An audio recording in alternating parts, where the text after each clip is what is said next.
오늘 우리가 함께 나눌 말씀은 사도행전 28장입니다.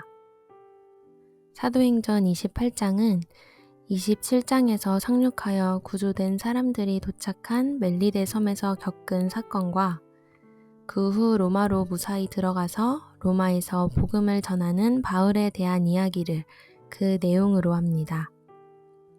각각의 내용을 들여다보겠습니다. 1절부터 10절입니다. 광풍을 만나 죽을 위기에 처했던 사람들이 하나님으로 인해 살게 됩니다. 하나님께서 바울에게 말씀하신 대로 모든 일이 이루어진 것입니다. 이들이 상륙하여 구조된 섬은 멜리데입니다.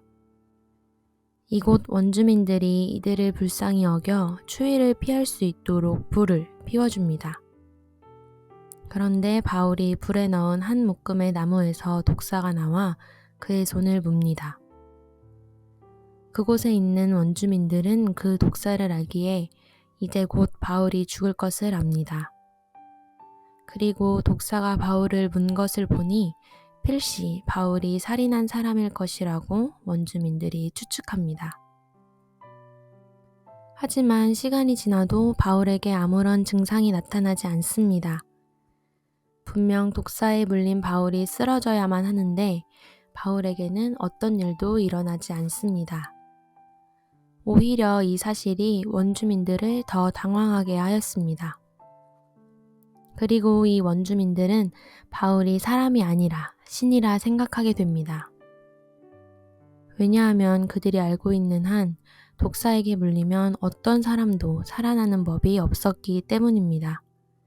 그러니 독사에 물려도 멀쩡하다면 이는 필시 사람이 아니기 때문일 것이며 그렇다면 그는 신일 것이라고 생각하는 것 외에는 달리 이 사실을 설명할 방법이 없기 때문입니다.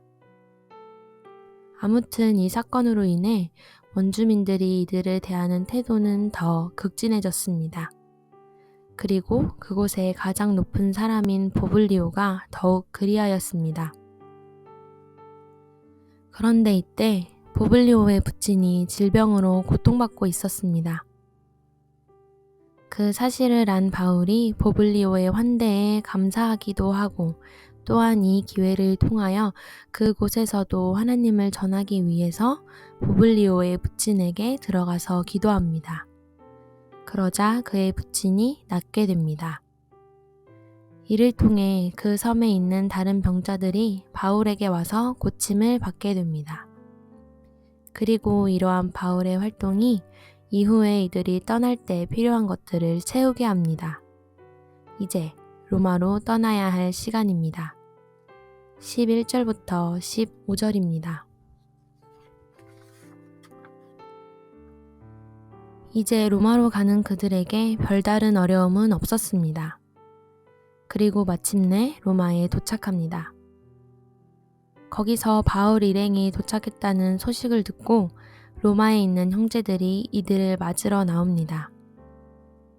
바울도 자신의 일행을 맞으러 나온 로마의 형제들을 만나니 하나님께 감사하고 또한 담대한 마음까지 얻게 됩니다.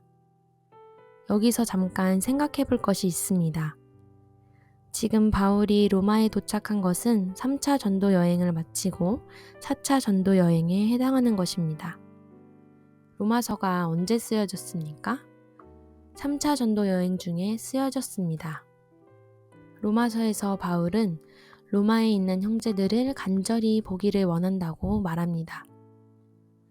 바울은 로마의 형제들을 직접 본 적이 없기 때문입니다. 그렇다면 오늘 이 만남이 바울이 그토록 만나고 싶어 했던 로마 형제들과의 만남입니다. 그래서 바울은 자신의 일행을 맞으러 기꺼이 나온 로마 형제들로 인해서 하나님께 감사했고 또한 이들이 있음으로 해서 담대한 마음도 가질 수 있었던 것입니다. 이제 바울은 그토록 오기를 원했던 로마에 왔습니다. 여기서도 바울은 복음 전파에 열정을 불태웁니다. 16절부터 31절입니다. 로마에 들어간 지 사흘 만에 바울은 그곳에 있는 유대인들의 높은 사람들을 청하여 자신이 왜 이곳에 왔는지, 그리고 왜 이런 상태에 놓이게 되었는지를 말합니다. 그러면서 자신이 이렇게 된 것은 이스라엘의 소망으로 인하여 된 것이라고 말합니다. 그러자 바울의 청을 받아 모인 유대인들이 바울에 대해 편지로도 사람으로도 들은 일이 없다고 합니다. 그렇지만 이들은 바울이 전하는 사상이 어디에서든지 반대를 받는다는 말을 들었기에 바울의 말을 들어보기로 합니다. 그래서 이들은 날짜를 정해서 바울이 머무는 집에 오게 됩니다. 물을 만난 물고기처럼 바울은 이들에게 아침부터 저녁까지 말씀을 강론합니다. 하나님 나라도 전합니다. 모세오경과 선지서들을 통해서 예수를 권합니다. 그러자 바울의 말을 듣던 유대인들 사이에 의견 충돌이 일어납니다. 그렇게 흩어지는 유대인들을 보자 바울은 이사야서의 말씀을 인용하여 이런 일이 있을 것을 알고 있었다고 말하며 이 구원이 이방인에게 전해질 것이고 그들이 이를 들을 것이라 말합니다. 바울은 그때로부터 하여 2년 동안 자신이 머무는 곳에 오는 모든 사람을 영접하였고 그들에게 하나님 나라와 주 예수에 관한 모든 것을 담대하게 거침없이 가르칩니다.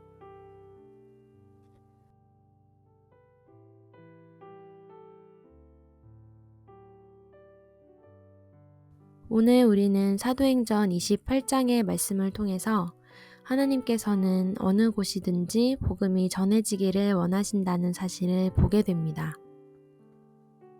광풍으로 인해 이들이 도착한 곳은 멜리데 섬이었습니다.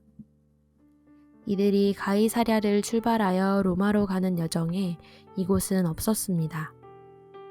하지만 하나님께서는 광풍을 통하여 이들을 이곳에 머물게 하셨습니다. 그리고 추운 날씨로 인해 불을 피워야 하는 상황에서 바울이 던진 나무 묶음에서 독사가 나와서 그를 물게 한 것도, 그래서 부블리오가 그들을 영접하게 된 것도, 그때 그의 부친이 질병으로 고통받고 있던 것도 모두 하나님께서 그곳의 영혼들을 사랑하셔서 바울을 보내신 것입니다. 바울과 함께 로마로 가던 사람들에게는 이 모든 상황이 우연이고 운이 좋은 것처럼 보여질 수 있지만 하나님께서는 분명히 바울을 통해 이 모든 일들을 하나님께서 행하시는 것임을 말씀하셨고 그대로 이루셨습니다. 이 모든 일은 하나님께서 영혼을 사랑하셔서 하나님을 인정할 수밖에 없는 상황을 만드신 것입니다. 또한 바울이 로마로 가서 그곳에 도착한 지 얼마 지나지 않은 상황에서도 복음을 전하는 모습을 보면 하나님께서 그렇게 그곳에 있는 사람들에게도 복음이 전해지기를 원하신다는 사실을 볼 수 있습니다. 다만 복음을 전할 때 언제나 그렇듯이 복음을 받아들이는 사람과 그러지 못한 사람이 있을 수밖에 없음을 보면서 하나님을 믿는다는 사실이 그렇게 쉬운 일이 아니라는 것을 다시 생각해 보면서 우리가 지금 하나님을 믿고 있다는 사실이 전적인 하나님의 은혜라는 것에 감사할 따름입니다. 그리고 사도행전의 가장 마지막 절은 우리에게 주시는 하나님의 메시지입니다. 31절입니다. 하나님의 나라를 전파하며 주 예수 그리스도에 관한 모든 것을 담대하게 거침없이 가르치더라. 우리도 바울처럼 복음을 담대하게 거침없이 가르쳐야 할 것입니다.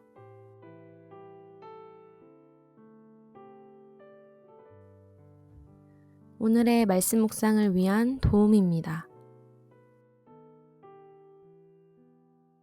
첫 번째입니다. 멜리데 섬에 도착한 사람들을 위해 그곳에 있던 원주민들이 불을 피웠습니다. 바울도 그 일에 동참하던 중 나무 묶음 사이에서 독사가 나와 그의 손을 물게 됩니다.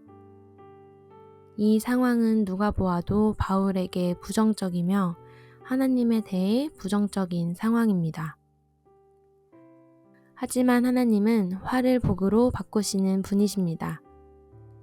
이 일을 통해 하나님께서는 멜리데 섬 사람들을 치유하며 당신을 나타내셨습니다.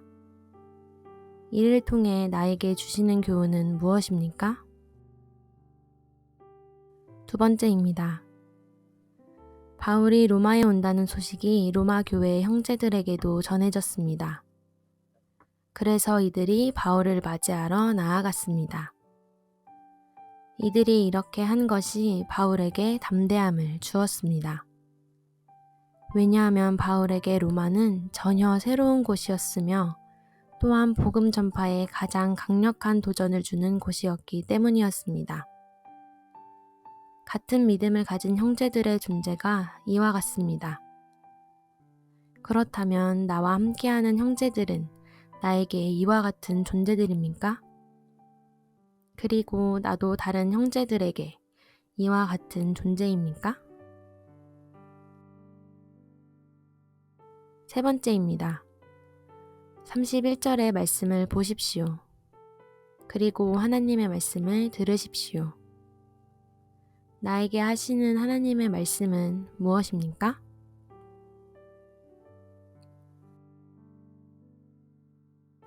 이상으로 사도행전의 말씀을 마무리합니다.